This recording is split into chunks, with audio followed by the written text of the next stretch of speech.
Hi, ഞാൻ doctor പ്രിയ, QND health കെയറിലെ homoeopathic ഫിസിഷ്യനാണ്.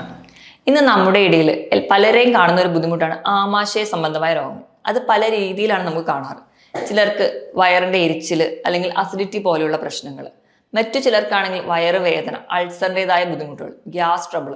ഇതൊന്ന് കുട്ടികൾ മുതൽ പല പ്രായത്തിലും കാണാറുണ്ട്. പക്ഷേ നമ്മൾ വേണ്ടത്ര പ്രാധാന്യം നൽകാത്ത ഒരു കൂട്ടം രോഗങ്ങളാണ് ഇവയെല്ലാം. കാരണം നമുക്ക് വീട്ടിൽ തന്നെ ഒരു പരിധിവരെ ഒറ്റ മൂലികൾ കൊണ്ട് മാനേജ് ചെയ്യാൻ നമ്മളെല്ലാവരും തന്നെ നോക്കുന്ന രോഗങ്ങളാണ്. പക്ഷേ ഇങ്ങനെ മാനേജ് ചെയ്യുന്നതിന്റെ ഒരു തരുണിത ഫലം എന്ന രീതിയിൽ പല കോംപ്ലിക്കേഷൻസും ഈ ഗ്യാസ്ട്രിക് സംബന്ധമായ രോഗങ്ങളിൽ കാണാറുണ്ട്. നമുക്കിന്ന് എന്താണ് അസിഡിറ്റി, നമുക്ക് എങ്ങനെ അസിഡിറ്റി മാനേജ് ചെയ്യാമെന്ന് നോക്കാം. എന്താണ് അസിഡിറ്റി? നമ്മൾ കഴിക്കുന്ന ഭക്ഷണം നമ്മുടെ വായുടെ ഉള്ളിൽ വെച്ച് നല്ലപോലെ നമ്മുടെ ഉമിനീരുമായിട്ട് മിക്സ് ചെയ്യും. അത് നമ്മൾ ചവയ്ക്കുന്നതിന്റെ ഭാഗമായിട്ട്. അത് കഴിഞ്ഞ് ഭക്ഷണം നേരെ അന്നനാളത്തിലെത്തും. അന്നനാളത്തിൽ നിന്ന് താഴേക്ക് ആമാശയത്തിലേക്ക് എത്തുന്നു. ആമാശയത്തിൽ ഗ്യാസ്ട്രിക് ഗ്രന്ഥികളുണ്ട്. ഇവ ഉൽപ്പാദിപ്പിക്കുന്ന ഹൈഡ്രോക്ലോറിക് ആസിഡുമായിട്ട് മിക്സ് ചെയ്യും. അങ്ങനെയാണ് ദഹന പ്രക്രിയ നടക്കാറ്. അപ്പോൾ ചിലർക്ക് മാത്രം ഈ ഹൈഡ്രോക്ലോറിക് ആസിഡിന്റെ പ്രൊഡക്ഷൻ കൂടുതലായിട്ട് നിൽക്കുന്നത് കാണാം. ഇവർക്കാണ് ഗ്യാസ്ട്രൈറ്റിസ് അല്ലെങ്കിൽ നെഞ്ചരിച്ചിൽ പോലെയുള്ള ബുദ്ധിമുട്ടുകൾ നമുക്ക് കാണാം. ഇനി നമുക്ക് എന്തുകൊണ്ടൊക്കെയാണ് പ്രധാനമായും നെഞ്ചരിച്ചിൽ അല്ലെങ്കിൽ അസിഡിറ്റി ഉണ്ടാവുന്നതെന്ന് നോക്കാം. ഒന്നാമത്തെ കാരണം എന്ന് പറഞ്ഞാൽ നമ്മൾ കൃത്യസമയത്ത് ഭക്ഷണം കഴിക്കാത്തതാണ്. ഇന്ന് പല ഡയറ്റുകളുടെ ഭാഗമായിട്ടോ അല്ലെങ്കിൽ നമ്മുടെ ജീവിതശൈലിയുടെ ഭാഗമായിട്ടോ നമ്മൾ സമയത്തിനല്ല ഭക്ഷണം കഴിക്കാറ്. നമ്മുടെ ശരീരത്തിലെ മിക്ക പ്രവർത്തനങ്ങളും നമ്മുടെ ശരീരം ഒരു ബയോളജിക്കൽ ക്ലോക്ക് പോലെയാണ് പ്രവർത്തിക്കുക. മെലറ്റോണിൻ എന്ന് പറയുന്ന ഒരു ഹോർമോണിന്റെ സഹായത്തോടെ. അതായത് നമ്മൾ ഉറങ്ങുമ്പോൾ ഇപ്പം നമുക്കറിയാം, ഒരാഴ്ച നമ്മൾ കൃത്യം 6 മണിക്ക് എണീറ്റാൽ നമ്മൾ സ്വാഭാവികമായിട്ടും അടുത്ത ദിവസം 6 മണിക്ക് തന്നെ എണീക്കും. ഇതുപോലെ തന്നെ നമ്മൾ ഭക്ഷണം കഴിക്കുന്ന കാര്യത്തിൽ ഒരു കൃത്യനിഷ്ഠ പാലിച്ചു കഴിഞ്ഞ് കഴിഞ്ഞാൽ നമുക്ക് ഈ അസിഡിറ്റി പോലെയുള്ള പ്രശ്നങ്ങൾ ഉണ്ടാവില്ല. അത് താളം തെറ്റുമ്പോഴാണ് നമുക്ക് ഒന്നാമതായിട്ട് ഈ അസിഡിറ്റി ഉണ്ടാവാനുള്ള ഒരു പ്രധാന കാരണം. ഇപ്പം രാവിലെ സ്കൂളിൽ പോകുന്ന കുട്ടികൾ അല്ലെങ്കിൽ കോളേജിൽ പോകുന്ന കുട്ടികളാണെങ്കിൽ ബ്രേക്ക്ഫാസ്റ്റ് സ്കിപ്പ് ചെയ്യും. വീട്ടമ്മമാരാണെങ്കിൽ പോലും അവരൊരു ജോലി തീർത്തിട്ട് ഭക്ഷണം കഴിക്കാം എന്നൊരു കൺസെപ്റ്റിലാണ്. അതുകൊണ്ട് അവർക്കാണ് പ്രധാനമായിട്ടും ഈ അസിഡിറ്റിയുടെ പ്രശ്നങ്ങൾ ഉണ്ടാവുന്നത്. രണ്ടാമതായിട്ട് നമ്മുടെ ഒരു മലയാളികളുടെ പ്രധാന ശീലമാണ് ഭക്ഷണം വയറ് നിറച്ച് കഴിച്ചിട്ട് ഉടനെ പോയി കിടക്കുക. ഇതാണ് അസിഡിറ്റി ഉണ്ടാവാനുള്ള രണ്ടാമതായി പറയുന്ന പ്രധാന കാരണം. മൂന്നാമതായി എടുക്കുകയാണെങ്കിൽ നമ്മുടെ ഭക്ഷണ രീതികളാണ്.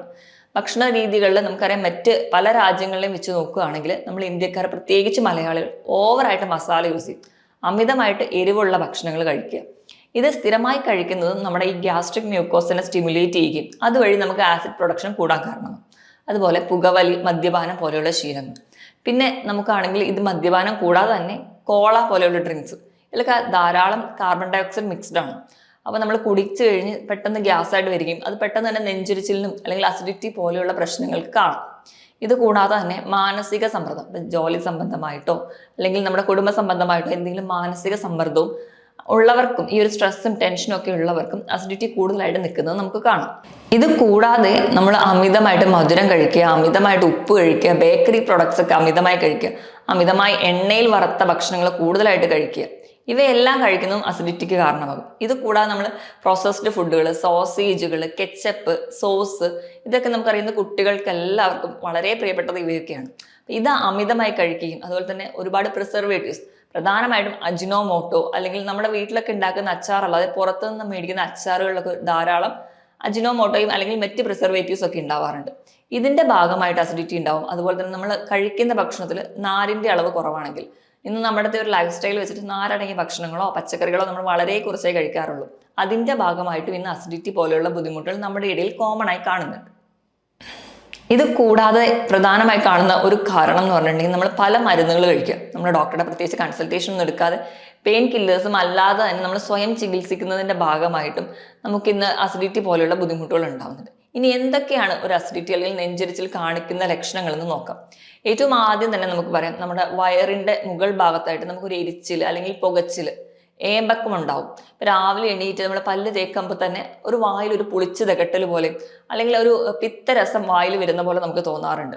ഇതല്ലാതെ ഇത് കണ്ടിന്യൂസ് ആയിട്ട് നിൽക്കുന്ന സമയത്ത് പ്രധാനമായിട്ടും നമുക്ക് തോന്നുന്നത് തൊണ്ടയിൽ ഒരു ഇറിറ്റേഷൻ. അപ്പോൾ ആ പേഷ്യൻസ് ഒക്കെ കൂടുതൽ പറയാറുണ്ട്, ചിലപ്പോൾ അവർ വരുന്നത് തന്നെ എനിക്കൊരു വരണ്ട ചുമയായിട്ടാണ്. അപ്പം നമ്മൾ വരണ്ട ചുമ എന്നൊക്കെ പറയുമ്പോൾ നമ്മളൊരു റെസ്പിറേറ്ററി കണ്ടീഷനിലോട്ട് മാത്രം ചിന്തിക്കും. പക്ഷേ അതല്ല, ഗ്യാസ്ട്രിക് ഒറിജിനായിട്ട് നമുക്കിന്ന് വരണ്ട ചുമ കാണാറുണ്ട്. അപ്പം ഈ ഒരു എരിവിൻ്റെ ഇറിറ്റേഷൻ എപ്പോഴും തൊണ്ടയിൽ വരുന്നത് കൊണ്ട് തന്നെ നമുക്ക് ഡ്രൈ കഫായിട്ട് പ്രസന്റ് ചെയ്യാറുണ്ട്. ഇതല്ലാതെ തന്നെ അവർക്ക് വയറുവേദന, കുഞ്ഞുങ്ങളൊക്കെ ആണെങ്കിലും അവർക്ക് കൂടുതലും വയറുവേദനയായിട്ടായിരിക്കും പറയുക. അവർക്ക് നെഞ്ചരിച്ചിലോ ചിലപ്പോൾ ആ ഒരു പുളിച്ചത് കേട്ടിലോ കൃത്യമായിട്ട് ഡിഫറൻഷ്യേറ്റ് ചെയ്യാൻ പറ്റാതെ വരുമ്പോൾ അവർ കൂടുതലും വയറുവേദനയായിട്ടായിരിക്കും പ്രസന്റ് ചെയ്യുക. ഇങ്ങനെ വരുമ്പോൾ ഭക്ഷണം കൃത്യമായി ദഹിക്കാതെ വരും. നമ്മുടെ ആമാശയത്തിൽ കൃത്യമായിട്ടൊരു ദഹനം നടക്കാത്തതുകൊണ്ട് ഭക്ഷണം തിരിച്ച് അന്നനാളത്തിലേക്ക് വരികയും ഇങ്ങനെ ഈ അസിഡിറ്റിയുടെ ഭാഗമായിട്ട് നമ്മൾ ആമാശയത്തിൽ വെച്ച് ദഹിച്ചുകൊണ്ടിരിക്കുന്ന ഭക്ഷണം തിരിച്ച് നമ്മുടെ അന്നനാളത്തിലേക്ക് വരും. നമ്മുടെ ആമാശയവും അന്നനാളവും തമ്മിൽ സെപ്പറേറ്റ് ചെയ്യുന്ന ഒരു ബാൻഡ് അല്ലെങ്കിൽ ഒരു വാഷർ പോലെ ഒരു ഓർഗൺ ഉണ്ട്, ഒരു സ്പിഞ്ചർ. ഈ സ്പിഞ്ചർ വഴിയാണ് നമുക്ക് ആ ഒരു മൂവ്മെന്റ് കൺട്രോൾ ചെയ്യുന്നത്. അപ്പം കണ്ടിന്യൂസ് ആയിട്ട് ആ ഒരു ഭാഗത്തിനുണ്ടാകുന്ന ഒരു ഇറിറ്റേഷൻ നമുക്ക് ഈ സ്പിഞ്ചറിന്റെ മെക്കാനിസം തടസ്സപ്പെടും. ആ ഒരു കണ്ടീഷനെയാണ് നമ്മൾ ഗ്യാസ്ട്രോ ഈസോഫാജിയൽ റിഫ്ലക്സ് ഡിസീസ് എന്ന് കോമൺ ആയിട്ട് പറയാറ്. ഇങ്ങനെയുള്ള പല പ്രശ്നങ്ങളും ഈ ഒരു നമ്മൾ നിസ്സാരമായി കാണുന്ന നെഞ്ചരിച്ചിലോ അല്ലെങ്കിൽ പുളിച്ചു തകിട്ടിൽ നിന്നോ ഉണ്ടാവുന്നുണ്ട്. ഇത് കൂടാതെ നമുക്കറിയാം നമ്മുടെ വായിൽ അൾസറുകൾ ഇടയ്ക്കിടയ്ക്ക് വരും. പല ആൾക്കാരും പറയുന്നതാണ് ചിലപ്പം വായിൽ പുണ്ണ്. പക്ഷെ നമ്മൾ അതിന് വേണ്ടിയിട്ട് മാത്രം ഒന്ന് ചികിത്സിക്കുമ്പോൾ ഇതിന്റെ ബേസിക് കാരണം എന്ന് പറഞ്ഞാൽ ചിലപ്പോൾ നമ്മുടെ വയറ് ശരിയല്ലാത്തത് കൊണ്ടായിരിക്കും. അപ്പൊ ഇങ്ങനെ പല രീതിയിലുള്ള ലക്ഷണങ്ങളായിട്ടായിരിക്കും നമ്മുടെ അടുത്ത് ചുറ്റിനും കാണുന്ന പല ആൾക്കാരിലും പ്രസന്റ് ചെയ്യാറ്. ഇതൊക്കെയാണ് പ്രധാനമായിട്ടും അസിഡിറ്റി കാണിക്കുന്ന ലക്ഷണങ്ങൾ. ഇനി നമ്മൾ എങ്ങനെ തിരിച്ചറിയാൻ പറ്റും? അപ്പൊ നമ്മൾ ഈ ലക്ഷണങ്ങളൊക്കെ കേൾക്കുകയും അവരുടെ ഒരു ലൈഫ് സ്റ്റൈൽ ആദ്യം മനസ്സിലാക്കുകയും ചെയ്യും. പിന്നെ നമ്മൾ ഈ അൾസർ അല്ലെങ്കിൽ അസിഡിറ്റി കൂടി നിൽക്കുമ്പോൾ നമ്മുടെ വയറിനുള്ളിൽ ഗ്യാസ്ട്രിക് അൾസർ എന്ന് പറയുന്ന ഒരു കണ്ടീഷനോട്ട് മാറും. അതായത് നമ്മുടെ ഉള്ളിലുള്ള ആ ഒരു പാളി മാറി അവിടെ ഒരു അൾസർ പോലെ വയറിൽ വരുന്നത്. ഈ അൾസറൊക്കെ വരുമ്പോൾ നമ്മളത് കൂടുതൽ ശ്രദ്ധിക്കുന്ന ഗ്യാസ്ട്രിക് ക്യാൻസർ പോലെ വരെ ആവാം. അപ്പം നമ്മൾ തിരിച്ചറിയാൻ വേണ്ടിയിട്ട് എപ്പോഴും ഒരു അപ്പർ എൻഡോസ്കോപ്പിയാണ് ചെയ്യാറ്. അപ്പം എൻഡോസ്കോപ്പി ചെയ്യുമ്പോൾ നമുക്കറിയാം എന്തെങ്കിലും അൾസർ ഒക്കെ ഉണ്ടെങ്കിൽ നമുക്ക് തിരിച്ചറിയാൻ പറ്റും. അപ്പം അതിനനുസരിച്ചൊരു മാനേജ്മെന്റ് ആണ് നമ്മൾ കൊടുക്കാറ്. എപ്പോഴും ഈ വയറിന്റെ സംബന്ധമായ രോഗങ്ങളെ തിരിച്ചറിയുമ്പോൾ എന്തുകൊണ്ടാണ് ഈ രോഗങ്ങൾ ഉണ്ടാവുന്നതെന്ന് നമ്മൾ ആദ്യം മനസ്സിലാക്കണം. അങ്ങനെ മനസ്സിലാക്കി കഴിഞ്ഞാൽ അത് ഒഴിവാക്കിയ ഒരു പരിധി വരെ നമുക്ക് ഈ പ്രശ്നങ്ങളൊക്കെ ഒഴിവാക്കാം. അപ്പം നമ്മൾ പ്രധാനമായിട്ടും നിങ്ങളുടെ അടുത്ത് വരുന്ന പേഷ്യൻസിനോട് ഞങ്ങൾ ആദ്യം എന്തൊക്കെ ഒരു കേസ് എടുത്തിട്ട് കൃത്യമായിട്ട് എന്താണ് കാരണം എന്ന് കണ്ടുപിടിക്കുകയും അത് ഒഴിവാക്കുകയും മൊത്തത്തിൽ അവരുടെ ലൈഫ് സ്റ്റൈൽ അല്ലെങ്കിൽ അവരുടെ ഡയറ്റ് ഒന്ന് മാനേജ് ചെയ്യണം ആദ്യം ചെയ്യുക. അതിൽ നിന്ന് നമുക്ക് നല്ലൊരു റിസൾട്ട് കിട്ടും. അങ്ങനെയാണ് പ്രധാനമായിട്ടും നമ്മളിവിടെ അസിഡിറ്റി ട്രീറ്റ് ചെയ്യാറ്. ഇനി നമുക്ക് അസിഡിറ്റി എങ്ങനെ മാനേജ് ചെയ്യാമെന്ന് നോക്കാം. അപ്പം ഇതിന്റെ മാനേജ്മെന്റിന്റെ ഭാഗമായിട്ട് ഏറ്റവും ആദ്യം നമ്മൾ പറയാറുള്ളത് കൃത്യസമയത്ത് ഭക്ഷണം കഴിക്കുക. അതായത് നമ്മുടെ 2 മീലിനിടയിൽ ഒരു 6 മണിക്കൂറിൽ കൂടാതിരിക്കുക. ഇപ്പൊ പലരും രാവിലത്തെ ബ്രേക്ക്ഫാസ്റ്റ് സ്കിപ്പ് ചെയ്യാറുണ്ട് വണ്ണം കുറയ്ക്കാൻ വേണ്ടിയിട്ട്, അല്ലെങ്കിൽ മറ്റ് പല സാഹചര്യങ്ങളും പറഞ്ഞ്, അല്ലെങ്കിൽ ജോലിക്ക് നേരത്തെ പോകണം, അങ്ങനെ പല കാരണങ്ങൾ കൊണ്ട് പലരും ബ്രേക്ക്ഫാസ്റ്റ് സ്കിപ്പ് ചെയ്യും. ഇവരിലാണ് ഏറ്റവും കൂടുതൽ അസിഡിറ്റിയുടെ പ്രശ്നങ്ങൾ കാണും. അപ്പം എന്തെങ്കിലും ഒരു ഭക്ഷണം ലൈറ്റ് ആയിട്ടാണെങ്കിലും രാവിലെ ബ്രേക്ക്ഫാസ്റ്റ് ഒരിക്കലും സ്കിപ്പ് ചെയ്യരുത്. രണ്ടാമതായിട്ട് ഭക്ഷണം കഴിച്ച ഉടനെ കിടക്കാതിരിക്കുക. ഭക്ഷണത്തിന് കിടക്കുന്നതിന് ഒരു 2-3 മണിക്കൂർ മുമ്പിൽ നിങ്ങൾക്ക് ഭക്ഷണം കഴിക്കാൻ വേണ്ടി ശ്രദ്ധിക്കുക. ഒരിക്കലും നമുക്കറിയാം നമ്മൾ ഉച്ചയ്ക്കാണെങ്കിലും ഒരു സമയം കിട്ടിക്കഴിഞ്ഞാൽ ഭക്ഷണം കഴിക്കാൻ നേരെ കിടക്കുക. രാത്രിയാണെങ്കിലും ആ ഒരു ശീലമാണ്. ഈ 2-3 മണിക്കൂർ മുൻപ് ഭക്ഷണം കഴിക്കുന്നതിനോടൊപ്പം തന്നെ നമ്മൾ രാത്രി ഭക്ഷണം കഴിക്കുമ്പോൾ വയറ് നിറച്ച് ഹെവി ആയി കഴിക്കാതെ എപ്പോഴും ഒരു അരച്ചാൺ വയറ് ഒഴിവാക്കിയിടാൻ വേണ്ടി ശ്രദ്ധിക്കുക. എപ്പോഴും നമ്മൾ പഴയ ആൾക്കാർ തന്നെ പറയാറുണ്ട്, അപ്പോൾ വയറ് നിറച്ച് രാത്രി ഭക്ഷണം കഴിച്ച് കിടക്കാതെ കുറച്ച് ഗ്യാപ്പ് ഇട്ട് കിടക്കാൻ വേണ്ടി നിങ്ങൾ ശ്രദ്ധിക്കുക. ഇങ്ങനെ നിറച്ച് കിടക്കുമ്പോൾ നമുക്ക് വീണ്ടും ആ ഒരു ഗ്യാസ്ട്രോ ഈസോഫാജിയൽ റിഫ്ലക്സ് വന്നിട്ട് നമുക്ക് അസിഡിറ്റി കൂടാൻ കാരണമാകും. അടുത്തതായിട്ട് നമ്മൾ ഒഴിവാക്കേണ്ട ഭക്ഷണങ്ങൾ, പ്രധാനമായും നമ്മൾ ഒഴിവാക്കേണ്ടത് അമിതമായിട്ട് സോസും കെച്ചപ്പും അല്ലെങ്കിൽ അമിതമായിട്ട് എരിവുള്ള ഭക്ഷണം. ഇപ്പൊ മസാലകളൊക്കെ ആണെങ്കിൽ നമുക്ക് നല്ലൊരു താല്പര്യമുള്ളതാണ്. അതിൽ കുരുമുളക് എന്ന് പറയുന്നത് ഭയങ്കരമായിട്ട് ഗ്യാസ്ട്രിക് ഇറിറ്റേഷൻ ഉണ്ടാകുന്നു. നിങ്ങൾ മസാലയിലൊക്കെ കഴിവതും കുരുമുളക് ഒഴിവാക്കാൻ വേണ്ടി ശ്രദ്ധിക്കുക.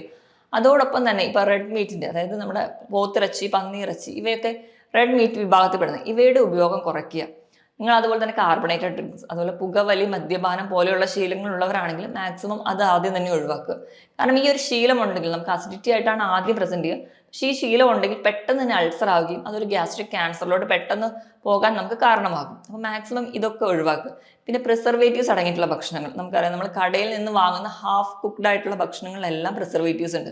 ഇപ്പം നമ്മുടെ വീട്ടിലുണ്ടാക്കുന്ന അല്ലാത്ത മറ്റ് അച്ചാറുകൾ പോലെയുള്ളതിലോ അല്ലെങ്കിൽ അജിനോമോട്ടോ അടങ്ങിയ ഒരുപാട് ഭക്ഷണങ്ങൾ, അമിതമായിട്ട് അതുപോലെ തന്നെ മധുരം, ഉപ്പ്, ബേക്കറി ഐറ്റംസിലൊക്കെ നമുക്കറിയാം ഹൈ ഫ്രക്ടോസ് കോൺ സിറപ്പാണ് യൂസ് ചെയ്യുന്നത്. ഇതൊക്കെ നമ്മുടെ കുടലിന് അമിതമായിട്ട് യൂസ് ചെയ്യുമ്പോൾ ഇറിറ്റേഷൻ ഉണ്ടാകും. ഇത് കഴിവതും ഒഴിവാക്കുക. ഈ ഭക്ഷണങ്ങളോടൊപ്പം തന്നെ നമ്മൾ പുളിയുള്ള ഫ്രൂട്ട്സ് അധികമായി കഴിക്കാതിരിക്കുക. വൈറ്റമിൻ സി ഗ്രൂപ്പിൽ പെടുന്ന എല്ലാ ഫ്രൂട്ട്സും മിക്കവാറും പുളിയുള്ളവയായിരിക്കും. ഇവ അധികമായി കഴിക്കാതിരിക്കുക. അതുപോലെ തന്നെ വെറും വയറ്റിൽ ചായയോ കാപ്പിയോ കുടിക്കാതിരിക്കുക. എപ്പോഴും രാവിലെ എണീറ്റ് മോർണിംഗ് തന്നെ ഒരു 2 ഗ്ലാസ് ഇളം ചൂടുവെള്ളം കുടിക്കുക. ഇതല്ലാതെ അമിതമായിട്ട് ചായ കാപ്പി ഡിപ്പെൻഡ് ചെയ്യുന്നവർക്കും ഈ ഗ്യാസ്ട്രിക് ഇറിറ്റേഷൻ കൂടുതലായിട്ട് നിൽക്കാം. ഇനി അസിഡിറ്റിയുടെ പ്രശ്നം അമിതമായിട്ടുള്ളവരാണെങ്കിൽ നിങ്ങളുടെ തല ഒരു 35 to 45 ഡിഗ്രിയിൽ ചെരിച്ച് വേണം കിടക്കാൻ. അതായത് ഒരു 2 തലയണ വെച്ചിട്ട് നിങ്ങളൊരു സ്ലാൻഡിങ് പൊസിഷനിൽ കിടക്കാൻ വേണ്ടി ശ്രദ്ധിക്കുക. ഇങ്ങനെ കിടക്കുമ്പോൾ നിങ്ങൾക്ക് അസിഡിറ്റി അല്ലെങ്കിൽ പുളിച്ചുതകട്ടൽ കുറയ്ക്കാൻ പറ്റും. അതുപോലെ ആവശ്യമില്ലാതെ പെയിൻ കില്ലേഴ്സോ മരുന്നുകളോ കഴിക്കാതിരിക്കുക. ഇതൊക്കെ ചെയ്തു കഴിഞ്ഞാൽ ഒരു പരിധി വരെ നമുക്ക് അസിഡിറ്റി കുറയ്ക്കാം. അതുപോലെ നിങ്ങൾ ഭക്ഷണം കഴിക്കുമ്പോൾ നിങ്ങളുടെ വയറിൽ തന്നെ വെച്ചിട്ട് ചവച്ചരച്ച് കഴിക്കാൻ വേണ്ടി ശ്രദ്ധിക്കുക. അപ്പം നമ്മുടെ ഉമിനീരുമായിട്ട് നല്ലപോലെ നമ്മുടെ ഫുഡ് മിക്സ് ആവുകയും ഒരുവിധമുള്ള ഡൈജഷൻ നമുക്ക് അവിടെ നടക്കും. പിന്നെ നിങ്ങൾ കുടിക്കുന്ന വെള്ളം എപ്പോഴും നിങ്ങളുടെ ഭക്ഷണത്തിന് അരമണിക്കൂർ മുൻപ് കുടിക്കാൻ വേണ്ടി ശ്രദ്ധിക്കുക. ഒരിക്കലും ഭക്ഷണത്തിനോടൊപ്പം വെള്ളം കുടിക്കാതിരിക്കുക. കാരണം എന്താണെന്ന് വെച്ച് കഴിഞ്ഞാൽ നമ്മൾ ഭക്ഷണത്തിനോടൊപ്പം വെള്ളം കുടിക്കുക, അല്ലെങ്കിൽ ഭക്ഷണം കഴിച്ച ഉടനെ വെള്ളം കുടിക്കുമ്പോൾ നമ്മുടെ ഭക്ഷണം ഒരുപാട് ഡൈല്യൂട്ട് ചെയ്യും. ഇങ്ങനെ ഡൈല്യൂട്ട് ആവുന്നതിൻ്റെ ഭാഗമായിട്ട് ആമാശയത്തിൽ ഇങ്ങനെ ഭക്ഷണം കെട്ടിക്കിടക്കും. അമിതമായിട്ട് ആമാശയത്തിൽ ഭക്ഷണം കെട്ടിക്കിടക്കുന്നതിൻ്റെ ഭാഗമായിട്ടാണ് നെഞ്ചിരിച്ചിൽ ഉണ്ടാവാറ്. നമ്മൾ ആമാശയത്തിലുള്ള ആ ഒരു ഡൈജഷൻ കഴിഞ്ഞ ഉടനെ അത് വൻകുടലിലോട്ടും ചെറുകുടലിലോട്ടും പോവേണ്ടതാണ്. ഇങ്ങനെ പോകാതെ വരുന്നതിന്റെ ഭാഗമായിട്ട് നമുക്ക് നെഞ്ചരിച്ചിലും പുളിച്ചു തേട്ടലും ഉണ്ടാവും. ഈ പറഞ്ഞ കാര്യങ്ങളൊക്കെ ഒഴിവാക്കുകയാണെങ്കിൽ ഒരു പരിധി വരെയൊക്കെ നമുക്ക് അസിഡിറ്റി കുറയ്ക്കാം. ഇനി നമ്മൾ ചെയ്യേണ്ടത് അല്ലെങ്കിൽ കഴിക്കേണ്ട ഭക്ഷണങ്ങൾ എന്തൊക്കെയാണെന്ന് നോക്കാം. നമ്മൾ കഴിക്കേണ്ട ഭക്ഷണങ്ങൾ എടുക്കുമ്പോൾ ഫ്രൂട്ട്സ് ധാരാളമായി കഴിക്കാം എപ്പോഴും. പക്ഷേ അത് നമ്മുടെ ഒരു ഹെവി മീലിനോടൊപ്പം ഫ്രൂട്ട്സ് കഴിക്കാതിരിക്കുക. അങ്ങനെ ആകുമ്പോൾ നമ്മുടെ ഒരു ദഹനം കൃത്യമായി നടക്കില്ല. അപ്പോൾ ഫ്രൂട്ട്സിന് വേണ്ടി തന്നെ നമ്മളൊരു സമയം കണ്ടെത്തി ഫ്രൂട്ട്സ് ആയിട്ട് മാത്രം കഴിക്കുക, അല്ലാതെ ഒരിക്കലും ചോറ് കഴിച്ചു കഴിഞ്ഞിട്ട് പഴം കഴിക്കുക, ആ ഒരു ശീലം നമ്മൾ ഒഴിവാക്കുക. ഇനി എന്തൊക്കെ ഭക്ഷണം നമ്മൾ കഴിക്കണമെന്ന് നോക്കാം. അധികം പുളിയില്ലാത്ത ഫ്രൂട്ട്സ് ഒക്കെ കഴിക്കാം. തണ്ണിമത്തനും കുക്കുംബറും ഒക്കെ വളരെ നല്ലൊരു ഓപ്ഷനാണ്. അത് നമ്മുടെ വയറിനെ കുറച്ചുകൂടെ തണുപ്പിച്ച് നിർത്താൻ നമ്മളെ സഹായിക്കും. അതോടൊപ്പം തന്നെ നമ്മൾ ഫ്രൂട്ട്സ് കഴിക്കുമ്പോൾ ശ്രദ്ധിക്കേണ്ടത് നമ്മളൊരു ഹെവി മീലിനോടൊപ്പം ഫ്രൂട്ട്സ് കഴിക്കാതിരിക്കുക. അതാവുമ്പോൾ നമ്മുടെ ഡൈജഷൻ പ്രോപ്പറായിട്ട് നടക്കില്ല. അതിന് പകരം ഫ്രൂട്ട്സിന് തന്നെ ഒരു സമയം കണ്ടെത്തുകയും നിങ്ങൾ എന്നും ഫ്രൂട്ട്സ് കഴിക്കാൻ ശ്രദ്ധിക്കുകയും വേണം. അതുപോലെ നാരടങ്ങിയ ഭക്ഷണങ്ങൾ കൂടുതലായിട്ട് കഴിക്കുക, പച്ചക്കറികൾ കൂടുതലായിട്ട് കഴിക്കുക, ഇലക്കറികൾ ധാരാളം ഭക്ഷണത്തിൽ ഉൾപ്പെടുത്തുക. നിങ്ങൾ തൈര് എന്നും കഴിക്കുന്നത് നമുക്കൊരു മാസം കൊണ്ട് തന്നെ നല്ലൊരു റിസൾട്ട് കിട്ടും. തൈര് എന്ന് പറയുമ്പോൾ നല്ലൊരു പ്രൊബയോട്ടിക് ആണ്. നമ്മുടെ ആമാശയത്തിന്റെ ആരോഗ്യത്തിന് വളരെ നല്ലതാണ്. നമ്മുടെ ശരീരത്തിൽ നല്ല ബാക്ടീരിയകളുടെ വളർച്ചയും സഹായിക്കും. അതുകൊണ്ട് തൈര് എന്നും കഴിക്കുക. പുളിയില്ലാത്ത തൈര് കഴിക്കാൻ വേണ്ടി ശ്രദ്ധിക്കുക. ഇപ്പം ഇങ്ങനെ ദഹന സംബന്ധമായ ബുദ്ധിമുട്ടുകളൊക്കെ ഉള്ളവരാണെങ്കിൽ ഭക്ഷണം കഴിച്ചു കഴിഞ്ഞിട്ട് ഒരു ഗ്ലാസ് മോര് കുടിക്കുന്നത് വളരെ നല്ലതാണ്. ഇനി ഗ്യാസ് ട്രബിളോ അങ്ങനെ എന്തെങ്കിലും ബുദ്ധിമുട്ടുള്ളവരാണെങ്കിൽ നിങ്ങൾ പുളിയില്ലാത്ത ഒരു മോര് വെള്ളം കുടിക്കുന്നത്, നമുക്ക് ഭക്ഷണം കഴിച്ചു കഴിഞ്ഞിട്ട് അങ്ങനെ കുടിക്കുന്നത് വളരെ നല്ലതാണ്. അതോടൊപ്പം തന്നെ ആവശ്യമില്ലാത്ത മരുന്നുകൾ കഴിക്കുന്ന ശീലം നിർത്തിയിട്ട് എപ്പോഴും ഒരു ഡോക്ടറുടെ കൺസൾട്ടേഷനോടുകൂടി മാത്രം മരുന്നുകൾ കഴിക്കുക. ഇങ്ങനെയൊക്കെ ചെയ്യുകയാണെങ്കിൽ, അല്ലെങ്കിൽ നമ്മുടെ ലൈഫ് സ്റ്റൈലിൽ ഇങ്ങനെയൊക്കെയുള്ള ഒരു മോഡിഫിക്കേഷൻ വരുത്തുകയാണെങ്കിൽ നമുക്ക് ഒരു പരിധി വരെ അസിഡിറ്റി പോലെയുള്ള പ്രശ്നങ്ങൾ നിങ്ങൾക്ക് കുറയ്ക്കാം. ഇത് കൂടാതെ തന്നെ ഇപ്പം അമിതവണ്ണമൊക്കെ ഉള്ളവരാണ്, അല്ലെങ്കിൽ വയറ് ചാടി കുടവയറ് പോലെയുള്ള പ്രശ്നമുള്ളവർക്കും അസിഡിറ്റി കാണാറുണ്ട്. അപ്പം അങ്ങനെയൊക്കെ ഉള്ളവരാണെങ്കിൽ നിങ്ങളുടെ ബോഡി വെയിറ്റ് ഒരു 8 മുതൽ 10 കിലോ വരെ കുറയ്ക്കുക. അതായത് നിങ്ങളുടെ ആവറേജ് ബോഡി ഹൈറ്റിനോടൊപ്പം തന്നെ വെയിറ്റും കൂടി മെയിൻറ്റെയിൻ ചെയ്യാൻ വേണ്ടി ശ്രദ്ധിക്കുക. അങ്ങനെ ചെയ്താലും നമുക്ക് നല്ലൊരു റിസൾട്ട് കിട്ടും. കൃത്യമായിട്ട് വ്യായാമം ചെയ്യുക. അതുപോലെ തന്നെ നിങ്ങളുടെ ലൈഫ് സ്റ്റൈലിൻ്റെ ഭാഗമായിട്ട് 2 മുതൽ 3 ലിറ്ററോളം വെള്ളം കുടിക്കാൻ വേണ്ടി ശ്രദ്ധിക്കുക. ഇങ്ങനെയൊക്കെ ചെയ്തു കഴിഞ്ഞാൽ ഒരു പരിധി വരെ നമുക്ക് അസിഡിറ്റി പോലെയുള്ള ബുദ്ധിമുട്ടുകൾ ഉണ്ടാവാതിരിക്കുക. ഇനി ഹോമിയോപ്പതിൻ്റെ കാര്യം എടുക്കുകയാണെങ്കിൽ ഹോമിയോപ്പതിയിൽ ഫലപ്രദമായ ചികിത്സ അസിഡിറ്റിക്ക് ഉണ്ട്.